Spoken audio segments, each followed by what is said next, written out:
For many of you who may not know, there is an origin story to Latin Biz Today, and it starts with a man lovingly known as Coach Leslie Fernandez. Back in the 50s and 60s, he was helping troubled young adults who might have been considered lost causes, runaways, dropouts, drug users. At a time when it was not common, he was providing them with the skills and the resources to really help them succeed in life. Although he is no longer with us, his legacy is here with Latin Biz Today. And today I get to interview one of his sons, Richie Fernandez, and he gets to share the story of his father from his own point of view. I don't think a lot of the people who follow us or contribute to us really know the story. So, I thought it would be nice to kind of like revive it again and refresh it from your point of view and us talking about it. And, that way we can put it back out again on the website for everybody to really understand what it was that he did and also kind of how it shaped your life and maybe, your mentality and those kinds of things and your siblings too. So I just kind of wanted to ask you a few questions about him and then we'll talk about you too. So I'm going to dig right in already. Which I don't like to do, but go ahead. So, what are your first memories like growing up of your father? My first memories are probably him working around the house, doing, fixing things up. He worked, from what I understand, I didn't realize it when I was that young, but he worked a lot of jobs. So he wasn't around too much. And when he was around, he had to work on the house. And when I was old enough, I would help him, whatever capacity I could. That's probably what got me interested in doing construction, because that's also something I got involved with out of high school, and I had my own business for a while. Oh, cool. And I worked as a counselor in training in a woodworking shop. So I think that, watching him and doing things with him, alongside him, piqued my interest and pointed me in that direction. That's funny because Barry said, in addition to him running Cage and Educage, I think he said he was a carpenter and like a sculptor and a musician. So it sounds like he had a lot of other peripheral things that he was very involved in that probably got you interested in things too. So.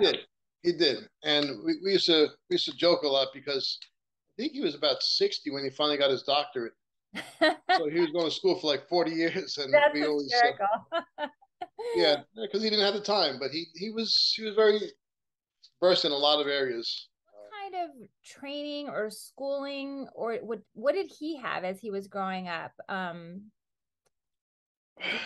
Well, he worked as a teacher in industrial arts down the Bronx.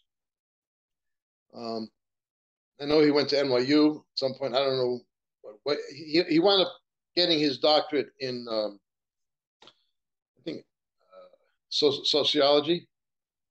I think that's what it was. I don't even know, to be honest with you. But so he was teaching first. He was like he had teaching credentials or something to be teaching. Well, yes. I guess. Well, I'm going to say yes. I don't know the answer to that question. Now, here's why.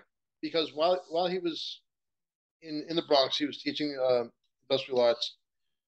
That's when somebody came up to him and asked him if he'd be interested in this job, which ultimately wound up being called the Cage Teen Center. It was a place for the troubled youth to hang out. He missed like 2 or 3 appointments, and they finally called him and said, "Listen, if you're not interested, let us know." So he finally went and wound up leaving his teaching job to work at this place called the Cage for less money. So I don't know what teaching credentials he had, but he needed to be an industrial arts teacher. I guess he had to have something. Right. Maybe just master's. I don't know. Why do you think he took that position? He just loved helping kids. He was, you'd really have to know him personally. And I love bragging about him, but it's kind of difficult sometimes because I used to say our family was like Brady Bunch. My mother and father together. I mean, she helped form them as well. but he just loves helping people. I remember when I was young, probably about 10 years old. Uh, he would bring some of the kids to the house who were trying to kick heroin or Oh, drugs, and his office was right across the hall from my bedroom. And I'd see them go into his office. I'd hear them crying and pain and everything like that, uh, which is kind of dangerous when you look back at it, because you don't know one of these guys may have turned and done yeah. something Today, stupid. today you would be a little worried about that, but I understand, Right. at that time it was maybe a little different and we didn't have Yeah, this. but he took that risk and he was that devoted. I mean, he he really lived their pain with them. That's amazing. Yeah. That takes an incredible person to kind of take the brunt of that and try and help them figure things out. Yeah, So, there was a county legislator when my father retired. I know I'm probably jumping around. no, go ahead. Go ahead. Um, at my father's retirement party, which was at the Crown Plaza, there's probably about 300 people there. Oh my God. And the Wow. county legislator got up to make a speech, and he says to the crowd, "I want to read something that came over my fax machine this morning." And he goes on to read this letter that was sent from a prior student on how he was out in the street, he was doing bad and doing this and that. Met my father, got into the cage, got his high school diploma, went on to college, and I think he became a lawyer. And the legislator says, and that fax was signed by my son. So you never know who he touched. He touched so many people. Yeah, that's incredible that there were that many people there at his retirement. It Yeah. says a lot about him, and how many people's lives he affected. So once he started the alternative education thing, it was like one of the most successful programs that had been created in terms of graduates. You know, Yeah. It started out with the progression was it started out in the basement of a bowling alley of a bank, which is a bowling alley. Uh, they set up a boxing ring, a pool table, had a little snack bar, and kids would come off the street and hang out there. And when one of the visitors that went to see the place walked down the stairs and said it looked like a cage for the kids. That's where they got the name from. From there, I don't remember the progression, but from there, he he got a home for runaway youths. He started a drug program, and used to be a Grace Church in White Plains. They had a second floor where kids would come. That was after they were at my house. Um, then from there, he developed the Educate program, which is a school for dropouts, and took kids throughout the county who were either dropped out or thrown out of school. And I don't know what the percentage was, but the graduation rate was way up there. Very successful, and to the point where I think it was Cuomo was governor back then. He wanted my father to set up satellite schools throughout the state. And my mother put a kibosh on that because she didn't want him traveling all over the place. uh, and then in the same building, we developed a vocational school where we had painting, automotive, carpentry, which is where I worked, and a paint crew. So we took these kids and gave them basics, skills to work. Show up at the job on time, and give them some basics, give right. them some structure. At the same time, um, guiding them through, their troubles. Uh, he was very successful, and he was brokenhearted. When when he retired, and the place really just fell apart. It was like a piece of his life just ripped out. Oh, that's So he sad. was hurt. Yeah. So you worked there for a time as well? Yeah, I worked there for about 2 or 3 years before I became a cop. I knew I wanted to be a cop, so I was working towards that, taking tests. Uh, and when I finally got on the police force, here's a quick story. I'll pat myself on the back. And my father, because it comes from him. I went on a call. It was a call. A woman's son was tearing up the house, and she was having trouble with him, so she wanted him locked up. So I went there. I took over the situation. I calmed him down. I cuffed him, brought him to headquarters. The following day, unbeknownst to me, she brings him to my father's school, meets with my father, and she tells him what he did the night before, and she says to him, "The nicest police officer came and helped us out." So my father says, "Well, what was his name?" She says, "I don't remember his name, but I remember his badge number." And he says, "That was my son." You know? So I guess a little bit rubbed off on me as well. Right. The apple didn't fall far from the tree. So Yeah.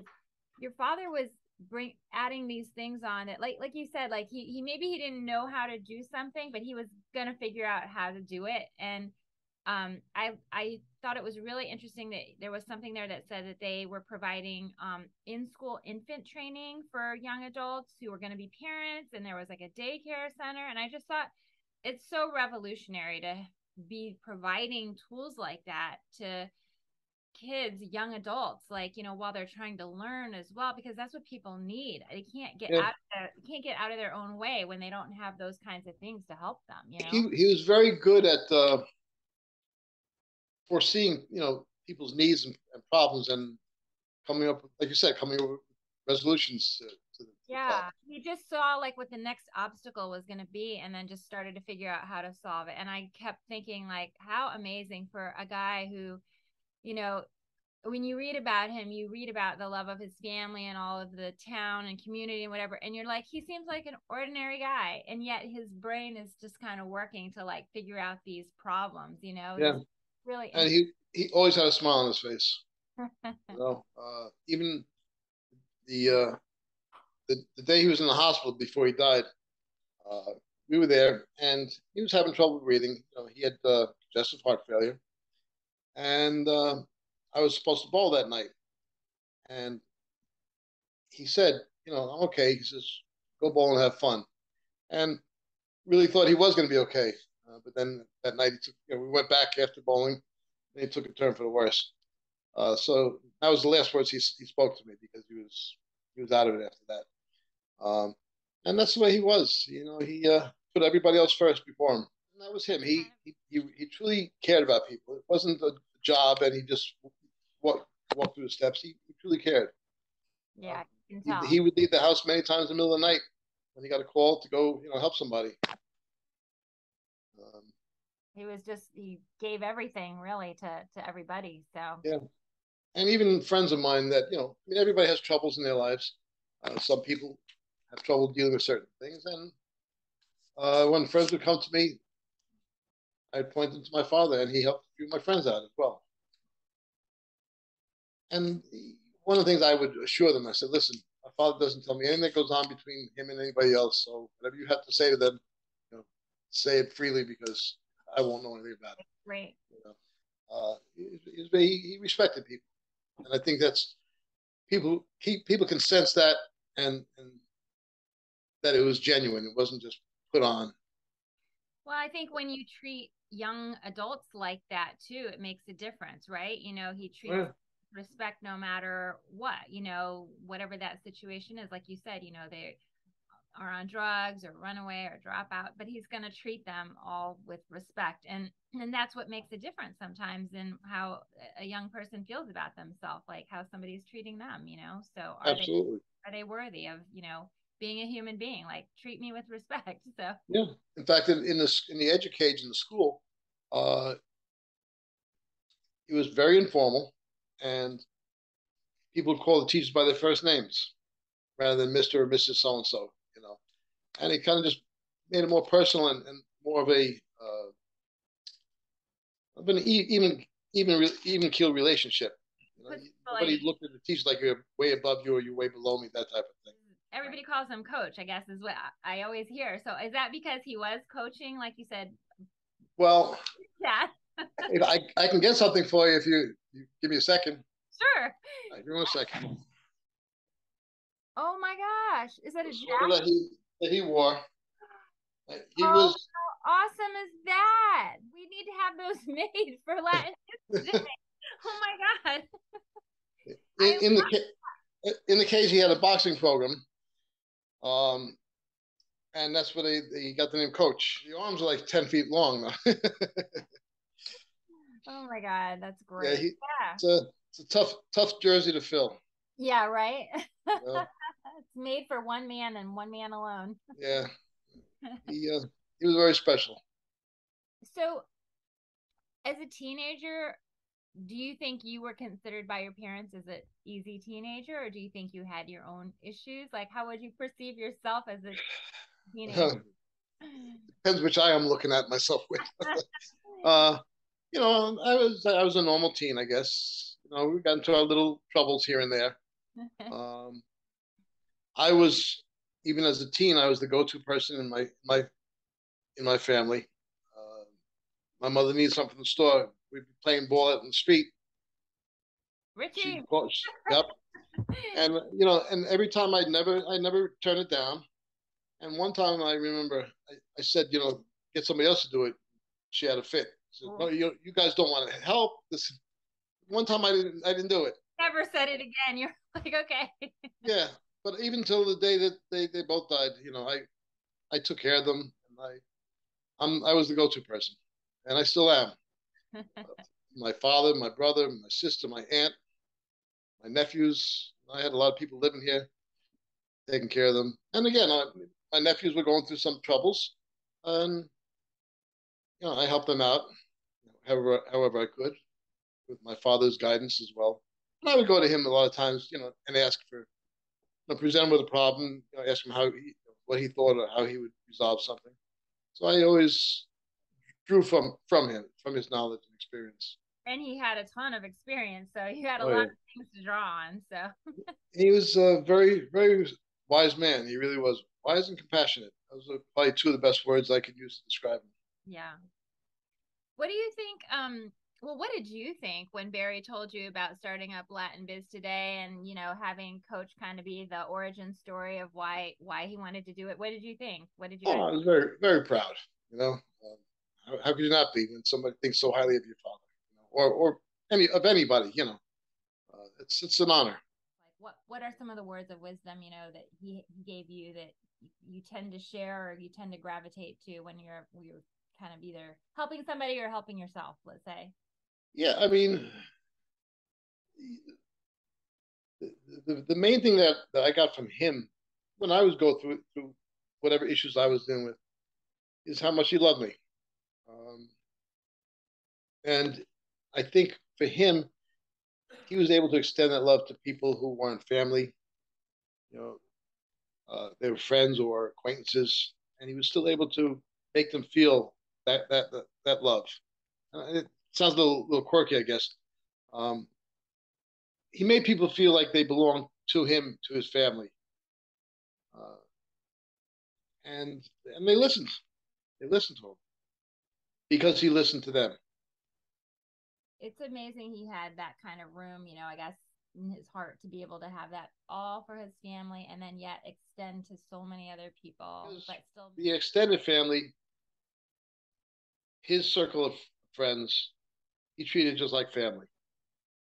Um, you know, he in the middle of his schedule, he would go down to somebody's house and help them build something or move something.